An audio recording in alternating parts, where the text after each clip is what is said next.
Greetings to all.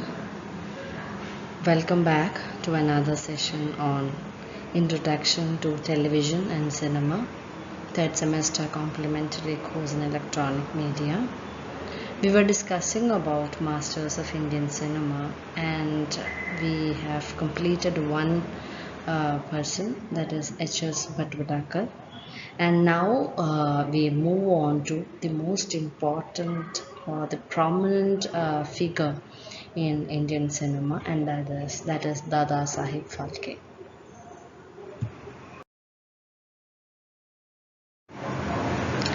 Dada Saheb Phalke, by name of Dhundiraj Govind Phalke, was born in 1870 in Maharashtra and died in the year 1944 in Nasik in Maharashtra.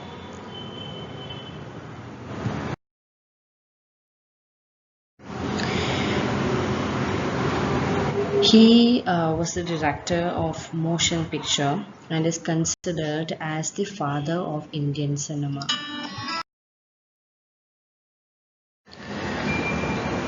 He was in fact inspired by a foreign film, Life of Christ, and started mentally visualizing the images of Indian gods and goddesses in that line.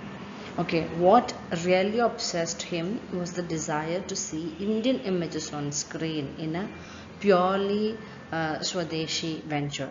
Like in an Indian style, he wanted to see Indian gods or Indian images in on the screen, and that has in fact led to the production of the first feature film, we can say.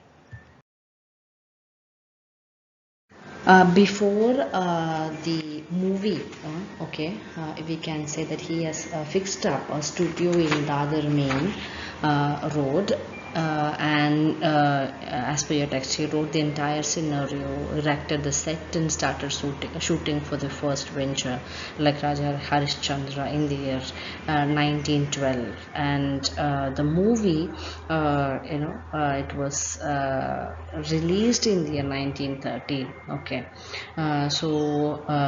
that the studio is very important. He started the studio in the year 1912.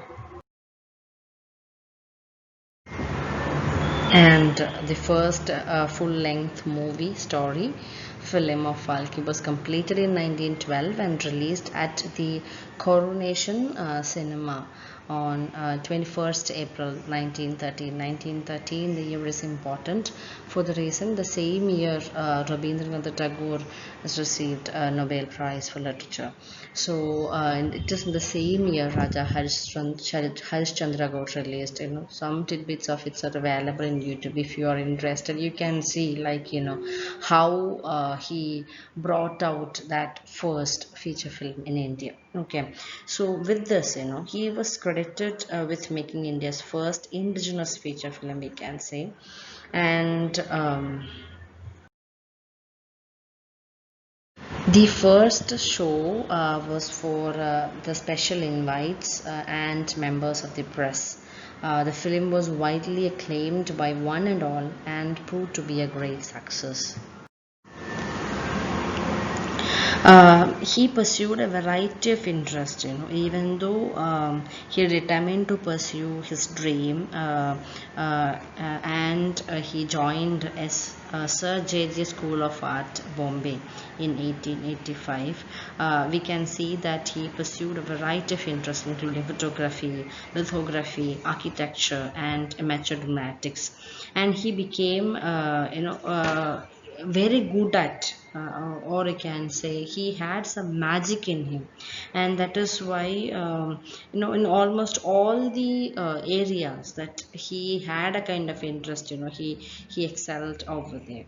And when he took up, he has, kind of an influence by the paintings of Ravi Varma. Okay, and that a series of Varma's paintings of Hindu gods has got an impression on Phalke's career, or you can say Phalke's approach to gods. Hindu gods, and a reflection of that we can see in his mythological films later. As I have told you earlier, he got deeply inspired by the movie, the silent movie Life of Christ, and deeply moved by that film. Phalke saw it as his mission to bring all that was Indian to the moving picture screen. And he released his first silent film in 1913. And after that, you can see if we quickly go through his movies, the timeline.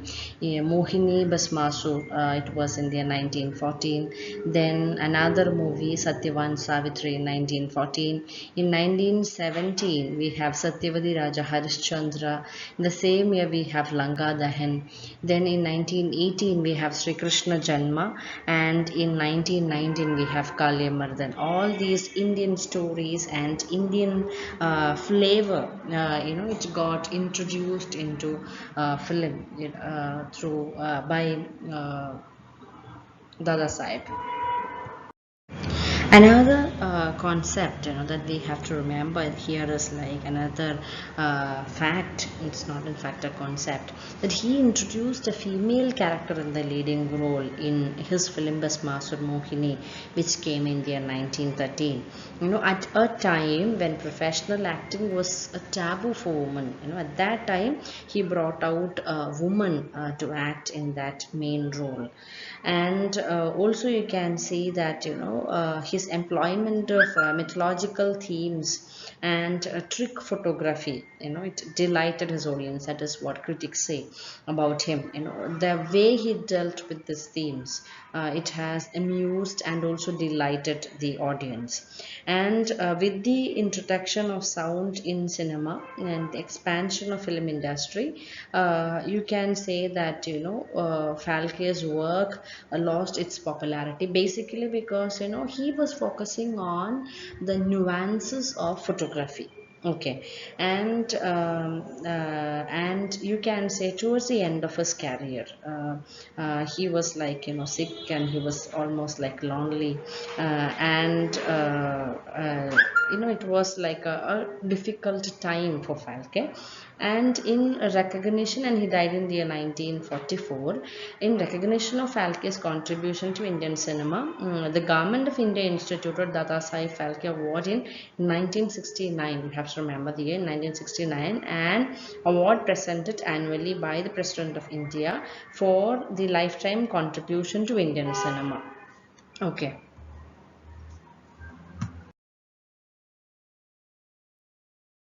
So that is in a nutshell about Dada Sai Phalke. You have to remember Raja Harishchandra, it's here, and also like you should be in a position to understand like the major films of Raja Harishchandra. That is the things, and he was influenced by the movie Life of Christ. That point also you can remember. Okay, so that is about the second master that we have to study, Masters of Indian Cinema, and that is Dada Sai Phalke. Okay, so with that I conclude the session. Thank you.